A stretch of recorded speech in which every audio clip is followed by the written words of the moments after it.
Magandang gabi mga kaistorya. At ngayon ay nagbabalik na naman ang inyong Miss Kim. And now it's time for Miss Kim Love Stories Secret Files. Ang pamagat ng ating kwentong babasahin ngayong gabi ay Kabit ako ng asawa ng ate ko. Hindi ko sinasadya pero nangyari. Hindi ko alam kung saan ako magsisimula, Miss Kim. Baka sa una mong mabasa to, husgahan mo agad ako. Pero ang totoo, ako ang kabit ng asawa ng ate ko. Oo, ako mismo, bunsong kapatid. Ako ang dapat na unang nagtatanggol, unang kumampi, unang nagbibigay respeto, pero ako rin ang unang bumigay. Noong una, simpleng usapan lang kami ni Kuya Dan. Siya ang asawa ng ate ko. Lagi siyang nasa bahay dahil sa trabaho niya bilang online technician. Habang si ate naman ay gabi ang pasok sa ospital. Ako naman, kakauwi ko lang mula sa probinsya para dito na mag-review sa board exam. Tahimik si Kuya Dan, matulungin, pero may dating. May kung anong alaga at lambing sa kanya na bihira kong makita sa ibang lalaki. Minsan, nauutusan niya akong ipagtimpla ko siya ng kape. At minsan, ako naman ang lumalapit para humingi ng tulong kapag may sira ang laptop ko.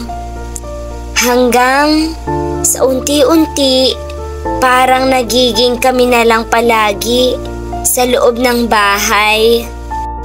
Isang gabi, wala si ate. May night duty.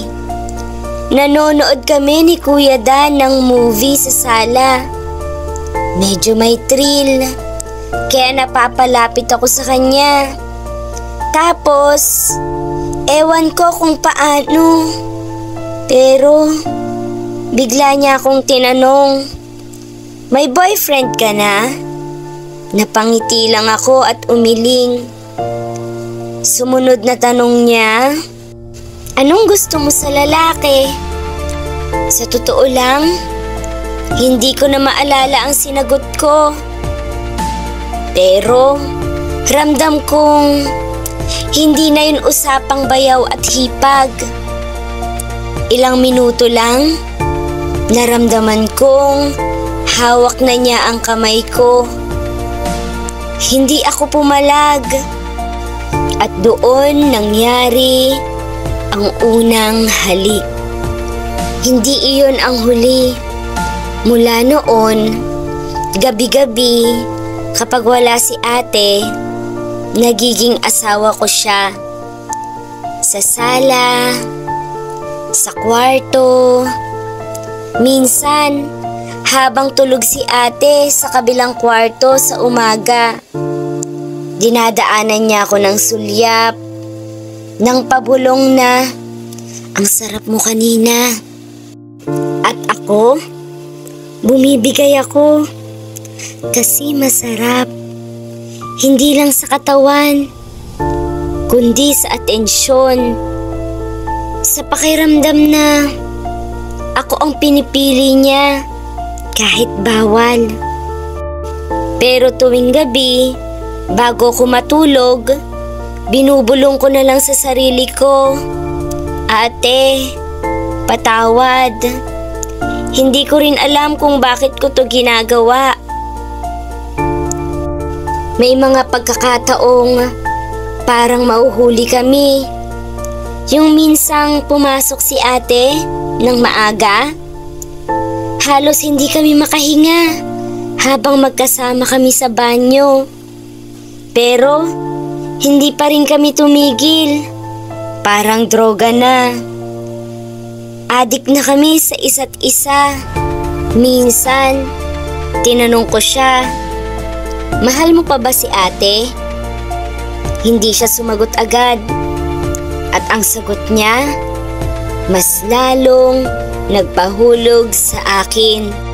Ikaw ang hinahanap ko gabi-gabi. Hindi ko alam kung hanggang kailan ko kayang itago to. Hanggang kailan kami magtatago sa mga tingin ni ate, sa konsensya ko, at sa mata ng Diyos. Pero heto ako, gabi-gabi pa ring hinihintay ang oras na aalis si ate para muli niya akong angkinin. At sa bawat sulat na to, ako'y nalulunod sa halong ligaya at pagdurusa. Ate, kung maririnig mo man to o malalaman mo man to balang araw, patawad. Hindi ko hinanap, pero pinili ko, at yun ang kasalanan ko.